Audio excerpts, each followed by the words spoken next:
thunderstorms are moving through. The National Weather Service is surveying damage in Greenwood County, Kansas, after tornado damaged at least 2 ranches. One rancher says the twister damaged 2 barns and a fence. He says even though his windows rattled, his home was not touched. I woke to not a railroad train sound, but I woke up to a sound that was more like a combination between a piccolo flute and a flute and a tornado siren. It was a sound I've never heard before. It was a very, very high-pitched sound. In Osage County, Kansas, an EF1 tornado touched down this morning. It shifted one home and tossed over a camper. The 2 people inside say they just have bumps and bruises, thankfully. And over in Missouri, preliminary data shows an EF1 tornado may have touched down near Smithville Lake.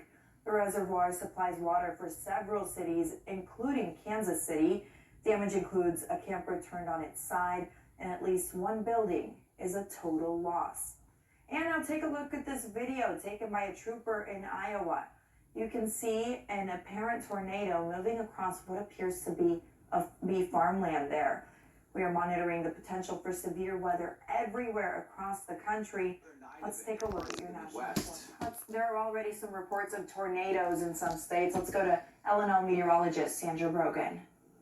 We continue to track a storm system moving through parts of the upper and lower Midwest as we continue through this evening. Still that concern for severe weather to develop, especially in this area you see highlighted in orange. That is a level 3 out of 5. This includes Iowa down into Missouri, also extreme western portions of Illinois. With any storm that does become severe for even as we head into a few hours after midnight, can't completely rule out the potential for some straight line wind damage, also large hail, and also tornado development. In fact, in these areas that you see with the dash marks, this includes Davenport and also stretching to just north of St. Louis, we could see the development of EF2 or even stronger tornadoes in those areas.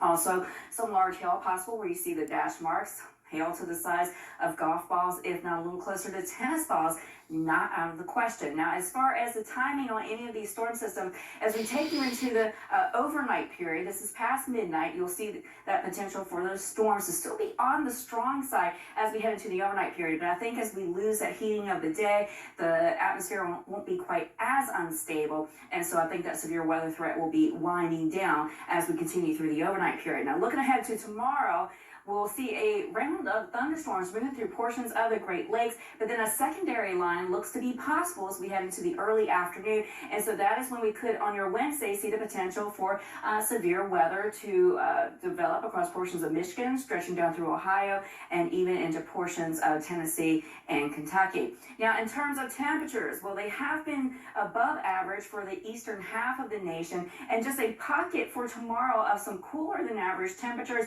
but most areas across the U.S. look to be above average, if not only by a couple of degrees. Now, as far as D.C., looking at 70 for the high on your Wednesday with cloudy skies. Lansing looking at that potential tomorrow afternoon for a few strong thunderstorms. Again, strong to severe thunderstorms possible in portions of Michigan, including Lansing for your Wednesday. 71 for the high there. Casper, Wyoming could see a little bit of snow mixed in with their rain due to those below average temperatures. Same case for Missoula. Duluth looking at some rain in your forecast. 45 for the high. Should stay dry in Wichita, 86 for the high. Not quite as windy as in previous days, but still a bit windy. And Sioux City and 64 for your high. Thank you so much, Sandra. More birth plans.